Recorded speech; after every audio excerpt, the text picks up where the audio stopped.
तो जैसा कि साथियों आप सभी को पता है आज आप लोगों का एग्ज़ाम है। एग्ज़ाम से पहले आप लोग इस क्वेश्चन को पढ़ लो। इस वीडियो में हम लोग 40 क्वेश्चन करेंगे, जिसमें से पक्का है कम से कम 30 क्वेश्चन भी आपको इसी वीडियो से मिल जाएगा ऑब्जेक्टिव का, ठीक है। तो आप लोग ध्यान से देखना। देखिए पहला सवाल है 400 के अभाज्य गुणनखंड में 5 का घातांक क्या होगा। तो आपको याद रखना है 4 होगा, ठीक है। आपको याद रखना है 4, डी नंबर राइट आंसर होगा। चलिए अगला सवाल देखते हैं। अगला सवाल है यदि 130 बराबर 15 गुने 10 प्लस 10 तथा मौसौ दिया है 130 चूँकि 15 तो मौसौ एक्स चूँकि वाई तो एक्स चूँकि वाई का मान हमारा क्या निकलेगा। तो इसका हमारा मान क्या निकलेगा आपको याद रखना है 130 चूँकि 8 निकल के हमारा आएगा, ठीक है। राइट आंसर आपको डी में मारना है। चलिए अगला सवाल को देखते हैं। यही सब सवाल आपको एग्जाम में पूछेगा। सवाल जो है रूट 125 का परिमेयीकरण गुणांक क्या होगा। रूट 125 का परिमेयी गुणांक क्या होगा। तो आपको याद रखना है 5 होगा, ठीक है। राइट आंसर हमारा सी नंबर हो जाएगा। चलिए अगला सवाल देख लेते हैं। अगला है निम्नलिखित में कौन सा युग्म सह अभाज्य है। तो आपको हमेशा याद रखना है सह अभाज्य जो हमारा इसमें से हो जाएगा वो हमारा होगा 9 चूँकि 16, ठीक है। 9 चूँकि 16 यानी राइट आंसर हमारा ए नंबर होगा। तो अगला नंबर सवाल देखते हैं। 5 नंबर हमारा होगा रैखिक बहुपद में शून्यकों की संख्या कितनी होती है। तो रैखिक बहुपद हमारा इस प्रकार से होता है। तो इस पे देखिए पावर जो 1 लगा है तो हमारा क्या होगा। तो आपको हमेशा याद रखना है 5 का, ठीक है ना। 5 का हमारा 1 होगा, ठीक है। आपको हमेशा याद रखना है। चलिए अगला सवाल देखते हैं। 6 नंबर होगा बहुपद x माइनस 1 का शून्य क्या होगा। तो x माइनस 1 है तो आप क्या कीजिए x माइनस में 1 है तो बराबर में ले जाइएगा तो प्लस में 1 होगा। तो हमारा आंसर जो निकल के आएगा बी नंबर होगा। राइट आंसर आपको मारना है बी में। चलिए अगला सवाल को देखते हैं। अगला सवाल जो है यह किसी द्विघात बहुपद के शून्यक यदि शून्यक पहला दिया है -4 और दूसरा दिया है शून्यक 7 तो द्विघात बहुपद किस प्रकार का बनेगा। तो आपको क्या याद रखना है, आपको हमेशा याद रखना है सी नंबर। क्यों तो बनाकर दिखा दे रहे हैं। सबसे पहले तो आपको एक्स स्क्वायर ले लेना है, उसके बाद क्या करना है आपको देखना है ये जो है ना, ठीक है ना। कितना आंसर हुआ था हमारा सही, सी नंबर हुआ था। तो आपको देखना है ये 3 है ना, तो आपको इसमें से 1 घटाना है। क्या करना है आपको 1 घटाना है तो हमारा निकलेगा 3x, ठीक है। 3x बैठा देना है और 7 है तो आप क्या कीजिए 7 को कितना से गुना कीजिएगा 7 28 6 से गुना कीजिएगा। तो आपका जो निकल के आएगा प्लस में, प्लस नहीं माइनस में, ठीक है। तो माइनस में हमारा निकल के आएगा 28। तो ये हमारा समीकरण बन जाएगा, ठीक है। तो आपको सी नंबर याद रखना है इस प्रकार से। तो चलिए अगला सवाल देख लेते हैं। एक एक सवाल काफ़ी महत्वपूर्ण है तो ध्यान से देखो और समझो और जाकर बोर्ड में लिख देना इसी क्वेश्चन को। देखिए एक द्विघात बहुपद के शून्यकों का योग तथा गुणनफल क्रमशः योग दिया है 5 और गुणनफल दिया है 6 तो द्विघात बहुपद किस प्रकार का बनेगा। तो हमारा द्विघात बहुपद बनेगा किस प्रकार का x² माइनस 5x प्लस 6, ठीक है। हमारा ये बन के निकल जाएगा। क्यों क्योंकि यहाँ माइनस में दिया है 5 तो -5 देना है, प्लस में 6 तो प्लस में 6 देना है। बस इस प्रकार से बैठाना x²। देखो हमारा इसमें -5 दिया है तो -5 दो, प्लस है प्लस में 6 तो प्लस में 6 दो, हमारा इस प्रकार से समीकरण निकल जाएगा। तो चलिए अगला सवाल को देख लेते हैं। 9 नंबर होगा। ध्यान से देखना यदि बहुपद y² - 6y प्लस 8 के शून्यक a तथा v हैं तो a इंटू वी का मान क्या होगा। तो a इंटू वी का मान जो हमारा होगा वह होगा 8। क्यों तो सबसे अंत में जो अंक रहेगा आपको इस प्रकार से सवाल पूछे तो आपको 8 जो होगा प्लस में वही ले लेना है। तो चलिए अगला सवाल को देख लेते हैं। अगला सवाल हमारा 10 नंबर होगा। देखिए ध्यान से बहुपद f(x) बराबर 3x² - 7x प्लस 2 बराबर f माइनस 1 का मान क्या होगा। यानी f1 x के जगह -1 रख दिया है तो इसका मान क्या होगा। तो इसका मान जो हमारा निकल के आएगा ना आपको हमेशा याद रखना है 12 निकलेगा, ठीक है। 12 निकलेगा। क्यों निकलेगा तो देखो आपको क्या करना है इस समीकरण में ना x के जगह हमेशा आपको ले लेना है 1 जब लीजिएगा तो हल कर लीजिएगा तो हमारा 12 निकल के आ जाएगा, ठीक है। तो 12 निकल जाएगा। तो चलिए अगला सवाल को देख लेते हैं। या हल निकल दे, ठीक है। देख लो आप सभी हल निकल देते हैं ताकि आप लोगों को एग्जाम में किसी भी प्रकार से दिक्कत ना हो। तो देखो आपको क्या करना है ये समीकरण है 3x² - 7x प्लस है हमारा 2, हमको क्या करना है एफ एक्स के जगह -1 रखना है। तो 3 यहाँ क्या कीजिए -1 रखिए, इसका पावर दे दीजिए, माइनस है 7 ले 7 और एक्स है, एक्स के जगह 1 रखिए -1, ठीक है। तो -1 और प्लस में 2 है तो प्लस में 2, इस प्रकार से हो गया। आप क्या कीजिए 3 है तो 3 रहने दीजिए, देखिए 1 -1 का स्क्वायर जो होगा वह क्या होगा, तो 1 क्या होगा, देखो -1 माइनस कटेगा तो हमारा निकलेगा 1, ठीक है। 7 है तो 7 दे दो, ठीक है। यहाँ पे माइनस है तो माइनस दे दो। आप देखो -7, ठीक है, -7 और -1 जब गुना होगा तो क्या होगा, माइनस माइनस हमारा कट जाएगा, माइनस माइनस कट जाएगा तो हमारा क्या निकलेगा, यहाँ प्लस बन जाएगा और 7 गुना 1 तो हमारा 7 निकलेगा, ठीक है। आप देखिए ये प्लस में 2 है तो प्लस में 2 हो गया। आप क्या कीजिए, ये देखिए 3 गुना 1 तो 3 गुना 1 तो 3, ठीक है। प्लस है तो प्लस में आप क्या कीजिए, अभी दोनों को जोड़ दीजिए 7 और ये क्या है 2, ये जब दोनों जुटेगा तो हमारा निकलेगा क्या 9 निकला। अब क्या कीजिए, ये जो बचा है हमारा 3 और 9 ये जब जुटेगा तो हमारा निकलेगा 12, ठीक है। इस प्रकार से आप लोग हल कर लेना तो आपका बन जाएगा 12। आंसर सही हुआ था ना, तो आपको याद रखना है 12 10 का, ठीक है। तो 12 हुआ हमारा बी नंबर सही। इस प्रकार से आप लोग हल कर लेना। चलिए अगला सवाल को देख लेते हैं, हमारा 13 नंबर होगा, ठीक है। 11 नंबर, बहुपद x² - 3 के शून्य क्या होंगे तो शून्य सबसे पहले तो आप लोगों को ये समीकरण लेना है x² - 3 और बराबर में आपको शून्य ले लेना है। उसके बाद क्या करना है, हल करने के लिए x² है तो x² लीजिए, माइनस है यहाँ पे 3 तो आपको बराबर में ले जाना है माइनस को, तो हमारा प्लस में आ जाएगा 3, प्लस में 3 आ गया। तो अब क्या करना है, आपको देखना है क्या देखना है, तो मैं बता दे रहा हूँ, ध्यान से सुनो आप लोग, ठीक है। आपको देखना है इसमें, देखो प्लस जब आया ना तो इसमें क्या रीजन है, देखो ये x² है। अब हम लोग क्या करेंगे, इसको ऊपर थोड़ा लिख देते हैं, यहाँ तक आप समझ गए, x², ठीक है ना। x² - 3 इसको हम बराबर में शून्य करेंगे और x² है तो x² लेंगे। आप देखिए ये जब बराबर के उधर जाएगा तो क्या होगा, प्लस में जाएगा, प्लस में हमारा 5 चल जाएगा। अब क्या करना है, देखिए इस पर है वर्ग लगा हुआ, ठीक है, वर्ग लगा हुआ है x पर, तो हमको भी इसको भी हमको वर्ग लगाना है। तो इसको वर्ग लगाने के लिए क्या करना पड़ेगा, प्लस माइनस इसमें देना पड़ेगा, प्लस -5 में दे दीजिए। तो इसका वर्ग जो हमारा हो गया क्या होगा, +-5 यानी कि +-5 हमारा वर्ग हो गया। इस प्रकार से हमारा वर्ग निकल गया। तो आप क्या करना है, आप चाहो तो इसको वर्ग को काट सकते हो, वर्ग को काट देंगे तो क्या निकलेगा, देखिए हमारा क्या क्या निकलेगा, तो x बराबर 1 तो प्लस में निकलेगा क्योंकि प्लस माइनस दोनों में 5 है, तो आपको एक प्लस में निकलेगा 5 और एक निकलेगा क्या, तो एक निकलेगा माइनस में 5। तो हमारा क्या निकला, देखो 5 है ना, ये नहीं 3 है ना, अरे 3 है, ठीक है। 3 बैठाना है, ठीक है, 3 बैठाना है सबके जगह, तो 3 बैठा दे रहे हैं, ठीक है। देखो 3 बैठा दिए तो हमारा क्या, एक 3 निकला प्लस में, एक निकला माइनस में। तो हमारा कहाँ है, देखो आंसर, तो हमारा दिया होगा, ये दिया एक है ना माइनस में प्लस में, ठीक है, पहले प्लस में है फिर माइनस में, तो हमारा राइट आंसर ए हो जाएगा, ठीक है। तो आपको इस प्रकार से याद रखना है। तो चलिए अगला सवाल को देखते हैं, हल कर लीजिएगा आप लोग इस प्रकार से। तो देखिए ये सवाल है, इसको भी हल करना है आप लोगों को, ठीक है। इसको हल कीजिएगा, ये थोड़ा लंबा जाएगा, इस वजह से हम लोग इसका हल नहीं कर पाएंगे, ठीक है। तो वैसे करने का प्रयास कर रहे हैं। देखो दिया है, निम्न में से कौन 6x - 2y = 0 तथा 10x + 2y = 32 का हल क्या होगा। इसका विलोपन विधि से आप लोग हल कीजिएगा तो मान निकल के जो आएगा वो हमारा बनेगा x बराबर क्या होगा 2 और y बराबर 6, ठीक है ना। राइट आंसर हमारा बी हो जाएगा। तो चलिए अगला सवाल को देखते हैं। अगला सवाल जो है हमारा 13 नंबर होगा। 13 नंबर एकदम ध्यान से देखिए, समझिए। यदि रेखाएं 4x + py = 6 है, पहला समीकरण ये हमारा हो गया, और है तो कितना 12x + 9y बराबर है 15, तो समांतर है, तो p का मान हमको निकालना है। p का मान क्या निकलेगा, अरे p का यानी कि ये समीकरण को जब द्वितीय या विलोपन विधि से जब हम लोग हल करेंगे, ठीक है, तो हमारा मान क्या निकलेगा, आप लोग थोड़ा बना के दिखाओ विलोपन विधि से, ठीक है ना। विलोपन विधि से आप लोग हल कर लेना तो मान निकलेगा हमारा 3, ठीक है। राइट आंसर डी होगा। तो चलिए अगला सवाल को देखते हैं। 14 नंबर, देखिए ध्यान से, समीकरण का निकाय x + 2y = 3 है पहला समीकरण। दूसरा है 5x + ky = 15। तो अनगिनत हल होने के लिए k का मान क्या होगा, अनगिनत इसका हल होगा तो k का मान हमारा कितना निकलेगा, तो k का मान जो हमारा निकल के आएगा वह 10 निकलेगा, ठीक है, 10 आपको याद रखना है। तो चलिए अगला सवाल देखिए 15 नंबर। 15 नंबर जो है, यदि किसी समांतर श्रेणी का पहला पद दिया है 9 एवं सार्वधातर -3, तो इसके प्रथम 12 पदों का योगफल क्या होगा। प्रथम 12 पदों का तो SN बराबर सूत्र जो हमारा होता है n/2 और क्या होता है ब्रैकेट में A इनटू क्या होता है, तो हमारा डी होता है। और भी सूत्र आगे बढ़ता है, तो इस सूत्र पर जब आप लोग बनाइएगा तो हमारा मान जो निकल के आएगा वह -90 यानी -90 निकलेगा।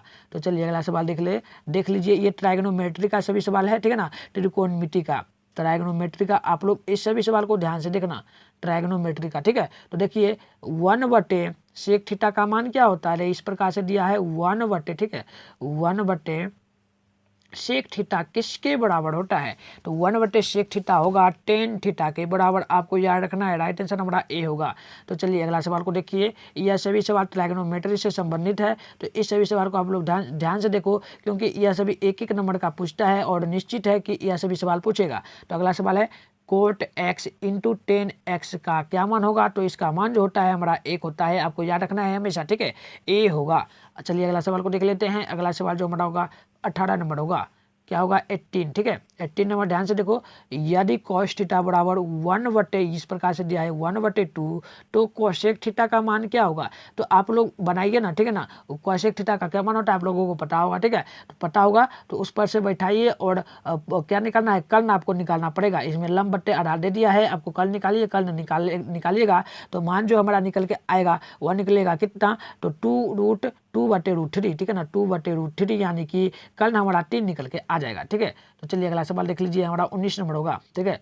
19 नंबर, यदि थीटा बराबर दिया है 45 डिग्री, तो sec theta plus cosec theta का मान क्या होगा, अरे कुछ नहीं करना है, सेक थीटा है ना, थीटा के जगह आपको 45 डिग्री लगा देना है, ठीक है। 45 डिग्री लग गया, प्लस है तो प्लस कोसेक थीटा है तो कोसेक थीटा लगा देना है, और थीटा के जगह आपको 45 डिग्री रख देना है, ठीक है। 45 डिग्री, ठीक है ना, 45 डिग्री रख दिए। तो अब क्या करना है, आपको ही पता होगा ये दोनों का मान क्या क्या होता है, ठीक है, हम बता दे रहे हैं। 19 नंबर है, ठीक है, तो 19 नंबर जो है ना, इसका मान 2 होता है, ठीक है, और इसका मान होता है √2, ठीक है। cos 45 sec 45 का मान 2 होता है, और इसका क्या मान होता है, इसको देखो ध्यान से, अरे इसका जो मान होता है कोसेक 45 का, इसका मान √2 होता है। तो ये दोनों जब जुटेगा तो जुटने पर क्या बनेगा, तो यह दोनों बन जाएगा, यह हमारा यानी कि 2√2, ठीक है, राइट आंसर डी में मारना है आप लोगों को। चलिए अगला सवाल देखिए 20 नंबर, यदि क्या है √3 tan a - 3 बराबर 0 हो तो a का मान क्या निकलेगा, तो आपको क्या याद रखना है, tan a ये दिया है माइनस में, तो -3 बटे आपको रूट कितना 3 ले लेना है। तो देखिए क्या होगा, इसका मान अब जो निकल के आएगा a बराबर, तो इसका मान क्या निकलेगा, तो आपको हमेशा याद रखना है 60 डिग्री का मान होगा इसका, ठीक है, 60 डिग्री के बराबर होता है 3/√3, ठीक है। अगला सवाल को देखिए 21 नंबर, निम्नलिखित में किसका मान सबसे अधिक होता है, इनमें से किसका मान सबसे अधिक होता है, तो आपको हमेशा याद रखना है cot 45 का मान सबसे अधिक होता है। तो चलिए अगला सवाल को देख लेते हैं। अगला सवाल जो है हमारा 22 नंबर, sin 30 डिग्री का मान क्या होता है, तो sin 30 डिग्री का मान जो हमारा होता है वह 1/2 के बराबर होता है। इस प्रकार से आपको याद रखना है 1/2, ठीक है। तो चलिए अगला सवाल को देख लेते हैं। अगला सवाल है हमारा 23 नंबर, ठीक है, cos स्क्वायर थीटा -1 का मान क्या होता है, cos स्क्वायर थीटा -1 का मान क्या होता है, तो आपको हमेशा याद रखना है इसका माइनस साइन स्क्वायर थीटा होता है, ठीक है, माइनस साइन स्क्वायर थीटा हो जाता है। तो चलिए अगला सवाल को देख लेते हैं। अगला सवाल जो है हमारा वो है 24 नंबर, 25 नंबर, ठीक है, 24। देखिए 1 - sec स्क्वायर थीटा इंटू दिया है यानी गुना में, ठीक है, गुना में cot स्क्वायर थीटा का मान क्या होगा, तो इसका मान जो हमारा निकल के आएगा 24 का वह होगा cos a, ठीक है, cos स्क्वायर a का मान निकल के आएगा, ठीक है, cos स्क्वायर a। चलिए अगला सवाल को देख लीजिए 25 नंबर, क्या है बिंदु -6 - 8 किस पाद में स्थित है, तो किस पाद में स्थित होगा, मैंने कई बार बताया आप लोगों को, माइनस माइनस जब भी रहे तो यह किस पाद में होगा, जल्दी से आप लोग कमेंट करो, ठीक है। तो आपको हमेशा याद रखना है यह होगा तृतीय पाद में, ठीक है, तृतीय पाद में माइनस माइनस जब भी रहे। तो चलिए अगला सवाल को देख लेते हैं। अगला सवाल है हमारा 26 नंबर। उससे पहले इस सवाल को करने से पहले आप लोग वीडियो को अभी तक लाइक नहीं किए हो तो वीडियो को लाइक कर देना, और चैनल पे नए होंगे तो चैनल को भी सब्सक्राइब कर देना, और इस प्रकार का एक निशान बना होगा, उस निशान पर टैप करके आप लोग वीडियो का लिंक जो है उसको शेयर कीजिए अपने दोस्तों में, ताकि आपका दोस्त भी आकर पढ़ ले और एग्जाम में जाकर पूरा सही लिख के चले आए, ठीक है। तो चलिए हम आशा करेंगे, भगवान से यही दुआ करेंगे कि आप लोग अच्छा से अच्छा मार्क्स लाओ, ठीक है ना। तो आप लोग माँ सरस्वती का आशीर्वाद लेकर जरूर जाना, ठीक है। तो चलिए अगला सवाल को देखते हैं। अगला सवाल जो है हमारा, मूल बिंदु से बिंदु P sin theta cos theta की दूरी क्या होगी, ठीक है ना। sin थीटा और cos थीटा की दूरी जब भी पूछे आपको P दे दे, B दे दे, ठीक है, C दे दे, कुछ भी दे दे, तो आपको इस प्रकार का सवाल जो भी दे तो आपको हमेशा याद रखना है 24 का, ठीक है, 24 का आपको हमेशा याद रखना है 1 इकाई, ठीक है, 1 इकाई। तो चलिए अगला सवाल को देख लेते हैं। हमारा कितना नंबर होगा, 27 नंबर।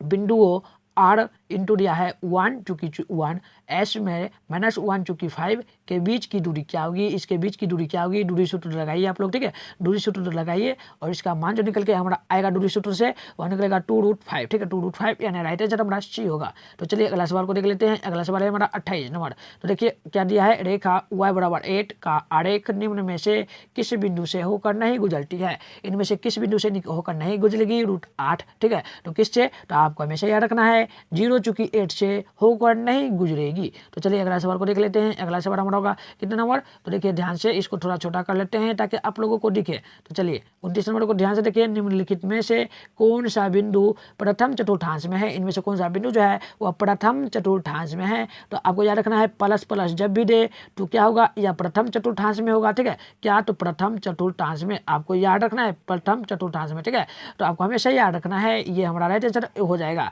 वही तृतीय चतुर्थांश में पूछे तो आपको याद रखना है माइनस चूंकि माइनस, ठीक है, तो ये हमारा किस में होगा, तो तृतीय चतुर्थांश में होगा हमारा, ठीक है, तो आपको याद रखना है। तो चलिए अगला सवाल को देख लेते हैं। अगला सवाल जो है हमारा वो होगा 30 नंबर, ठीक है, 30 यानी कि 30 नंबर। देखिए बिंदु A5 चूंकि 6 वह अक्ष से लंबवत दूरी क्या होगी, वह अक्ष से इसकी लंबवत दूरी जो होगी वह हमारा 5 इकाई होगा, ठीक है, हल करने पे आपका आएगा, ठीक है। तो चलिए यदि आपको उसे नहीं याद रहे तो जो प्रथम पद दे दे इस प्रकार के सवाल में y दे दे या x अक्ष भी पूछता, ठीक है, तो आपको यही याद रखना था, ठीक है। तो इस पर एक सवाल हम देते हैं, चलो ये मान लो B है, ठीक है, B है तो यहाँ पे एक दे दिया है 7 चूंकि 8, ठीक है, तो इसमें आप लोग x अक्ष की लंबवत दूरी बताइए जल्दी से, क्या होगा, तो आपको याद रखना है 7, शुरू बड़ा पद जो होगा उसी को ले लेना है। तो चलिए अगला सवाल देख लेते हैं। अगला सवाल 31 नंबर होगा, ठीक है, बिंदुओं M ब्रैकेट में है -2 चूंकि 10 और n बराबर में है, n इंटू में है -8 चूंकि 14 को मिलाने वाले रेखाखंड के मध्य बिंदु का नियमांक क्या होगा। तो क्या होगा नियमांक, आपको हमेशा याद रखना है, इसका नियमांक जो होगा हमारा कितना होगा, -5 चूंकि 12, ठीक है, आपको याद रखना है। तो चलिए अगला सवाल देखिए हमारा 32 नंबर होगा, यदि किसी वृत्त के व्यास के छोरों के निर्देशांक 6 चूंकि -8 और 6 चूंकि 8 हैं तो वृत्त के केंद्र पर निर्देशांक क्या होंगे। तो वृत्त के केंद्र पर जो निर्देशांक बनेंगे वह हमेशा बनेंगे 0 चूंकि 0 को बराबर क्यों बनेंगे। तो सबसे पहले देख लो, या देखो 6 है ना, ये 6 ठीक है, तो ये 6 कट जाएगा, सबसे पहले 6 कटेगा। हम देख इसका हल भी कर देते हैं, ठीक है ना, हल कर देते हैं। देखो ये है 6, ठीक है, ये 6 है चूंकि 6 ले लो, ठीक है, तो आपको क्या करना है, -8 है तो -8 और 8 ले लेना है, दोनों को बराबर बराबर कर लो। ये देखिए सबसे पहले तो ये प्लस माइनस कट रहा है। उसके बाद देखो इसमें जो है ना आपको तिर्यक इसी प्रकार से लेना है, इसके सामने वाला जो होगा उसमें भी माइनस लगेगा, तो ये माइनस प्लस कटेगा तो क्या होगा 0 चूंकि 0, इस प्रकार से निकल के हमारा आ जाएगा। तो चलिए अगला सवाल को देखते हैं। आप सभी को क्वेश्चन समझ में आ रहा है तो कोई जल्दी से यस करके मैसेज कीजिए, ठीक है। तो देखिए दिया है हमारा टेस्ट नंबर 92 बटे क्या है, 92 बटे 115 का समरूप क्या होगा। तो इसका समरूप जो हमारा होगा वो आपको याद रखना है 4/5 के बराबर होगा, ठीक है। तो चलिए अगला सवाल को देखते हैं। अगला सवाल हमारा होगा 34 नंबर, ठीक है, 34 आपको याद रखना है। तो चलिए एकदम सवाल को ध्यान से देखिए और जितना हो सके आप लोग रट्टी लीजिए, ठीक है ना, जितना आप लोग याद कर लोगे उतना अच्छा है। देखिए सवाल है 2 परिमेय संख्याओं के बीच अधिकतम कितनी परिमेय संख्या होंगी। अरे 2 परिमेय संख्या, ये 2 दे दिया, 4 दे दिया, इसके बीच कितनी अधिकतम परिमेय संख्या बनेगी। अरे बहुत ज़्यादा होगा, अनंत होगा। कैसे होगा, देखो शुरू करेंगे तो 2 चूंकि 1 से, ठीक है, तो ये हो गया, और करेंगे 2 चूंकि 2 से, ये हो गया। अब करेंगे 2 चूंकि 3 से, ठीक है, अब वो करेंगे 2 चूंकि 4 से, अरे अनंत तक जाएगा। 3 से फिर शुरू होगा, 3 चूंकि 1, ठीक है, 3 चूंकि 2, इस प्रकार से फिर होगा क्या, इसी प्रकार से डॉट डॉट बढ़ती जाएगा। तो आपको हमेशा याद रखना है अनंत होगा, हम अनगिनत हल कर सकते हैं, ठीक है, तो हमारा डी नंबर सही होगा। तो चलिए अगला सवाल देख लेते हैं। अगला सवाल है हमारा 35 नंबर, ठीक है, 35 नंबर देखिए काफी महत्वपूर्ण सवाल है। निम्नलिखित में से किसका दशमलव प्रसार शांत है, यानी कि कौन दशमलव में भी पूरा भाग लग जाता है। तो आपको हमेशा याद रखना है ये जो है ना 15/160, इसका पूरा दशमलव प्रसार शांत होगा, ठीक है, कितना है, तो 15/1600, ठीक है, 15/1600 आपको याद रखना है। तो चलिए अगला सवाल को देखते हैं। कुछ ही सवाल बचा है, आप लोग एग्जाम में जाना और अच्छी तरीके से इसी सवाल को लिख देना, ठीक है, और क्वेश्चन आउट होगा तो आप सभी को क्वेश्चन मिल ही जाएगा। जैसा कि आप लोगों को पता है ग्रुप में हम फ्री में प्रोवाइड करते हैं क्वेश्चन जो आउट होता है, ठीक है, 1 भी रुपया नहीं लेते हैं, ठीक है। तो चलिए आप लोगों को कॉन्टैक्ट करना होगा तो मेरे इस नंबर पर कॉन्टैक्ट भी कर सकते हो, ठीक है। आप लोगों को स्क्रीन पर हम नंबर दे रहे हैं, आप लोग इसको ले लीजिए और आपको ग्रुप में आपको मेरे इसी नंबर पे आपको इस प्रकार से जो लिख रहे हैं इस प्रकार देख लो और यही आपको मैसेज करके भेजना होगा। तो हम आपको ग्रुप का लिंक भेजेंगे, यदि ज्वाइन नहीं होंगे तो ज्वाइन हो जाना और उसमें आउट क्वेश्चन जो भी आएगा आप लोगों को फ्री में प्रोवाइड किया जाएगा। तो चलिए अगला सवाल लिखते हैं। बहुपद dy square plus by plus A के शून्यकों के गुणनफल क्या होगा। तो इसका गुणनफल जो हमारा निकल के आएगा 36 का वह क्या होगा a/d। ठीक है, प्रथम क्या लिख लेगा तो पहले लेना है सबसे अंत वाला, तो अंत वाला है a और क्या करना है उसके बाद लेना है सबसे अंत प्रथम वाला, तो हमारा d। इस प्रकार से हमारा निकल जाएगा। ठीक है, तो चलिए अगला सवाल को देख लेते हैं। अगला सवाल जो हमारा है 37 नंबर होगा। तो ध्यान से देखना क्या है, √18 का परिमेयीकरण गुणांक क्या होगा। √18 का परिमेयीकरण गुणांक क्या होगा। तो आपको हमेशा याद रखना है √18 ही होगा। ठीक है, 18 ही होगा क्योंकि √18 जो है इसमें यदि √2 जैसे हो गया, √2 जैसे हो गया। ठीक है ना, हम दे देते हैं पहले चेक करने के लिए। ठीक है, तो देखो हम √2 दे दे कितना, √2 को √2 से करेंगे 4 होगा, √2 को फिर करेंगे 4 को √2 से तो कितना होगा 4 × 16 और 16 को करेंगे √2 से 16 दूनी 32 यानी कि 18 नहीं पूरा है तो 18 ही परिमेयीकरण हो जाएगा। ठीक है, जो नहीं पूरे आगे ठीक है ना पूरा गुना करने पे ना पूरे तो जो है उसी को आपको लिख देना है। तो अगला सवाल देखिए, सबसे छोटी भाज्य संख्या क्या होती है। सबसे छोटी अभाज्य संख्या क्या होती है। तो आपको हमेशा ये रखना है सबसे छोटी भाज्य संख्या 2 होती है और वहीं आपसे भाज्य संख्या पूछे सबसे छोटी भाज्य संख्या तो हमारा क्या होगा तो 0 होगा। ठीक है, आपको याद रखना है। तो चलिए आज का लास्ट सवाल देख लेते हैं। आज का लास्ट सवाल अभी यही पढ़ के आप लोगों को एग्जाम में जाना है और फाइनल बोर्ड का एग्जाम दे देना है एकदम अच्छी तरीके से। ठीक है, तो देखिए यदि a = bq + r जहाँ a और v जो है धनात्मक पूर्णांक है तो इसका मान क्या होगा। तो इसका मान जो बड़ा निकल के आएगा वह क्या होगा, r जो है ना वह b से हमेशा बड़ा होता है। आपको याद रखना है। ठीक है, r जो है b से हमेशा बड़ा होगा क्योंकि शेष जो है ना कभी 50 भी बच सकता है, कभी 40, कभी 100। ठीक है, कभी 100 भी बच सकता है। और इसी में एक सवाल और बनता है, आप सभी सुन लो थोड़ा ध्यान से और देख लो। बताओ तो यूक्लिड विभाजन जो परिमेयिका का सूत्र होता है वह क्या होता है, बताइए तो आप लोग। यूक्लिड विभाजन परिमेयिका का सूत्र क्या होगा। तो आपको याद रखना है a बराबर जो होता है bq। ठीक है ना, bq + r। ये सवाल भी आपसे पूछा जाएगा। ठीक है, और एक दो सवाल देख लो, एक दो और सवाल देख लो। इस प्रकार का सवाल इस टाइप से आपका एक दो और सवाल बनता है। ठीक है, हम बता दे रहे हैं आपको, वीडियो को छोड़कर जाना नहीं है। इस प्रकार का एक दो सवाल बनेगा। देखो मेरा पहला क्वेश्चन जो है इसमें दे देगा आपको क्या, तो दे देगा x चूंकि x - 4। तो इसमें से आप लोग बताइए तो निर्देशांक क्या होगा, इसका निर्देशांक क्या होगा। ठीक है, अरे सर्वांतर पूछा जा रहा है, सर्वांतर बताइए इसमें से इसमें से सर्वांतर कैसे निकालेगा, क्या होगा सर्वांतर, जल्दी से आप लोग कमेंट करो। तो देखो हम बता दे रहे हैं सर्वांतर निकालने के लिए आपको क्या करना पड़ेगा।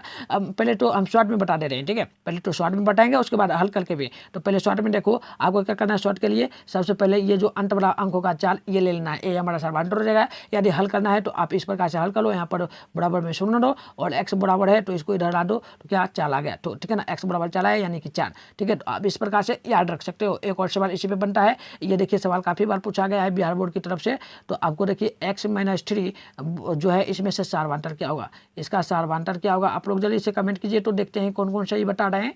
तो चलिए बहुत अच्छे आप लोग बहुत अच्छे बता रहे हो। तो देखो सबसे पहले तो आपको शॉर्ट में याद रखना है सबसे अंत वाला जो पद है वह सर्वांतर होगा और उससे ना हो तो आपको इसे ना याद रहे तो हल भी कर सकते हो। बराबर में आपको 0 लगा देना है और x बराबर ये इसको बराबर के इधर लाना है तो हमारा 3 निकल के आया यानी x का मान जो है 3 निकल के आया यानी सर्वांतर हमारा d जो आया वह 3 आ जाएगा। ठीक है, तो चलिए एक और सवाल बताइए। जैसे मान लो ये रूट दे देते हैं। चलो √3 कौन सी संख्या है जल्दी से बताइए तो।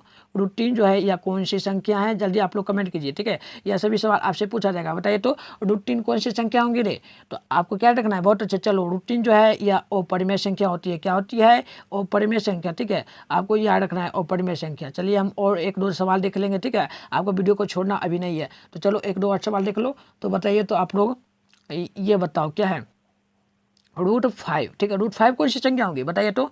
√5 कौन सी संख्या होंगी। तो √5 जो होगी हमारे क्या, बहुत अच्छे। चलो बहुत अच्छा आप लोग सही बता रहे हो। √5 जो है अपरिमेय ही संख्या होगी। ठीक है, अपरिमेय ही संख्या होती है, आपको हमेशा याद रखना है। चलिए एक दो और सवाल पूछ लेते हैं हम आप लोगों से। बताइए जो दूरी सूत्र क्या होता है, दूरी सूत्र क्या होता है। दूरी सूत्र आपसे बहुत बार पूछा जाता है। ठीक है, बोर्ड एग्जाम में। बताइए तो दूरी सूत्र आप लोगों को किस प्रकार से याद रखना है। तो दूरी सूत्र जो हमारा होता है सबसे पहले तो एक प्रकार से लकीर इस प्रकार से ले लेना होता है। तो उसमें क्या होता है x1। ठीक है, पहले x1 चूंकि, ठीक है x1 चूंकि होता है y2। ठीक है, y2 और क्या होता है माइनस पड़ता है और पड़ता है x2 चूंकि, ठीक है चूंकि y1। ठीक है, बटे में 2 इस प्रकार से, और इस प्रकार से इधर करके बता रहे हैं ऊपर करके, ठीक है ना, इसी का है ऊपर करके बता रहे हैं, ध्यान से देखो। और इसी में आपको फिर आ जाता है क्या, तो फिर आ जाता है एक हमारा क्या, तो x1 चूंकि y1, यही हमारा सूत्र हो गया और यही हमारा दूरी सूत्र बनता है। और एक सवाल चलो बताओ तो क्या दे दे, तो चलो आप लोग इसका हल करो तो 6 चूंकि 6 है ना, 0 चूंकि 6 का मान क्या होगा, 0 चूंकि 6 का मान बताओ तो आप लोग क्या होगा, यह सभी सवाल आपसे पूछा जाएगा, ठीक है, का मान क्या होगा, ठीक है, क्या मान होगा बताइए इसका आप लोग आंसर जल्दी से क्या होगा। अरे कुछ नहीं करना है, आपको इसको उड़ा देना है, ठीक है, दशमलव को उड़ाना है तो हमारा क्या निकलेगा, नीचे एक अंक है इधर दशमलव के बाद, तो हमारा 9 होगा, यानी कि 6/9 ऑप्शन में आपको दे देगा। तो आपको इस प्रकार से बना लेना है। तो चलिए एक दो और सवाल देख लेते हैं। तो बताइए आप लोग तो सेक थीटा, ठीक है, sec theta plus cosec theta, इसका मान क्या होगा बताइए तो आप लोग, ट्रायगोनोमेट्री का सवाल है, क्या होगा, तो आपको याद रखना है इसका मान जो होता है ना हमेशा 1 के बराबर होता है, ठीक है, 1 के बराबर आप लोग पढ़े होंगे। तो चलो आप एक और बताओ, तो देख लो जैसे पाई का मान क्या होता है, पाई का मान क्या होता है रेडियन में, ठीक है, पाई का मान रेडियन में क्या होता है ये भी आपसे पूछा जाएगा, ठीक है, बताइए तो पाई का मान रेडियन में क्या होगा। तो बहुत अच्छा, चलो बहुत अच्छा आप लोग बताए, पाई का मान जो होता है 180 डिग्री होता है, ठीक है, रेडियन में, ठीक है, आपको याद रखना है। वहीं 1 रेडियन पूछे, ठीक है, 1 रेडियन में पूछे तब क्या होगा, तब क्या मान होता है, अरे आपको याद रखना है सेम टू सेम है प्रोसेस, ठीक है, 1 रेडियन जो होता है वह 180 डिग्री के बराबर होता है, और क्या है पाई जो है पाई भी 1 रेडियन के बराबर होता है, तो सेम टू सेम मिल जाएगा, ठीक है। आपको ऑप्शन में जो भी दे दे, जैसे 1 रेडियन दे दिया तो आपको ऑप्शन में 180 डिग्री दिया तो वो भी मारना है, या क्या पाई दे दे तो पाई भी मारना है। तो चलिए एक और बताइए तो पाई में 2 पाई कौन सी संख्या होंगी, 2 पाई जो है या कौन सी संख्या होंगी आप लोग जल्दी से बताइए, 2 पाई कौन सी, ठीक है ना, संख्या होगी, बताइए आप लोग जल्दी से फटाक से क्या होगी रे। अरे 2 पाई क्या होगा, अरे बहुत ईजी है यार, देखो या कौन होगा या तो परिमेय संख्या है, ठीक है ना, या तो तुमको पता है परिमेय संख्या 2 होता है, ठीक है, और क्या है ये देखो ये पाई जो है पाई होता है अपरिमेय, ठीक है, अपरिमेय, मैंने आप लोग क्वेश्चन में पढ़े होंगे क्या, तो परिमेय संख्या और परिमेय संख्या का गुणनफल जो होता है यह हमेशा मिलकर जो बनता है, ठीक है ना, देखो हम लिख भी दे रहे हैं, आपको याद रखना है, इस प्रकार से भी सवाल आपसे पूछेगा, परिमेय संख्या गुना अपरिमेय संख्या, ठीक है, इसका मान क्या इसके बराबर होता है, तो आपको याद रखना है अपरिमेय के बराबर ही होता है, ठीक है, अपरिमेय की संख्या के बराबर होता है, इसका मान आपको याद रखना है। तो चलिए एक दो और सवाल देख लेते हैं, काफ़ी महत्वपूर्ण सवाल सभी बनता है। तो देखिए बताइए तो कितना ये हमारा एक, ठीक है ना, वृत्त है, ठीक है, इस वृत्त पर हम कितनी स्पर्श रेखाएं खींच सकते हैं बताइए तो आप लोग, एक वृत्त पर हम लोग कितनी अधिकतम स्पर्श रेखाएं खींच सकते हैं जल्दी से बताइए। ये हमारा वृत्त हो गया, ठीक है, इस पर हम कितनी खींचेंगे, तो आपको याद रखना है, ठीक है ना, अधिकतम हम 2 खींचेंगे, ठीक है, इस प्रकार से हम खींचेंगे तो अधिकतम 2 स्पर्श रेखाएं खींच सकते हैं हम लोग, ठीक है, एक वृत्त पे, ठीक है, तो एक वृत्त पे आपको याद रखना है, यह सभी सवाल पूछता है। अब ये बताइए आप लोग, चलो और पूछ देते सवाल एक दो क्या, तो चलो एक दो और सवाल पूछ देते हैं। तो बताइए तो आप लोग, मान लो यह एक त्रिभुज है, ठीक है, यह एक त्रिभुज है, तो यहाँ पर मान लो हमारा ये जो है ना एक 90 डिग्री एंगल का बना दे रहे, ठीक है, ये एक त्रिभुज है, चलो ध्यान से देखना सवाल और आंसर बताना। ये 90 डिग्री का हमारा एक एंगल बना हुआ है, तो हमारा इसमें देखिए ये हमारा ए दिया है और ये हमारा बी दिया है और ये सी दिया है, ठीक है, तो इसमें आपको क्या बताना है, तो ये कोण जो होगा यह कोण किसके बराबर होगा, ठीक है, कितना डिग्री के बराबर होगा, तो आपको तीनों कोण निकालना है। तो आपको कुछ नहीं करना है, ये 90 डिग्री है ना, तो आपको याद रखना है, देखिए तीनों कोणों का योग, त्रिभुज के तीनों कोणों का योग 180 डिग्री होता है, ठीक है ना। तो देखिए क्या दिया है, तो यहाँ पे 90 डिग्री दे दिया है पहले एक बी का मान, ठीक है, तो आपको क्या करना है, तो सबसे पहले आपको यहाँ पर क्या कीजिएगा, तो इसको माइनस कर दीजिए, ठीक है, माइनस 90 डिग्री यहाँ पे कर दीजिए 180 में। तो उसके बाद क्या कीजिएगा, कुछ नहीं करना है, देखिए इसमें से 90 में से 180 में से घटा 90, तो हमारा 90 डिग्री आया। अब देखिए क्या हुआ, तो 90 डिग्री घट गया, अब देखिए हमारा 90 डिग्री जो बचा, अब इसमें क्या करना है, 2 से आप लोगों को भाग दे देना है, 2 से भाग दीजिएगा तो हमारा 45 निकलेगा, यानी कि क्या हुआ, तो क्या निकलेगा, सी का भी मान हमारा 45 आएगा और ए का भी मान 45 आएगा। इस प्रकार का जो भी सवाल है आप लोग बना लेना, ठीक है। तो चलिए एक और सवाल पूछ लेते हैं। तो देखो एक सवाल पूछते हैं जो इम्पोर्टेंट होगा, रुक जाओ थोड़ा सा,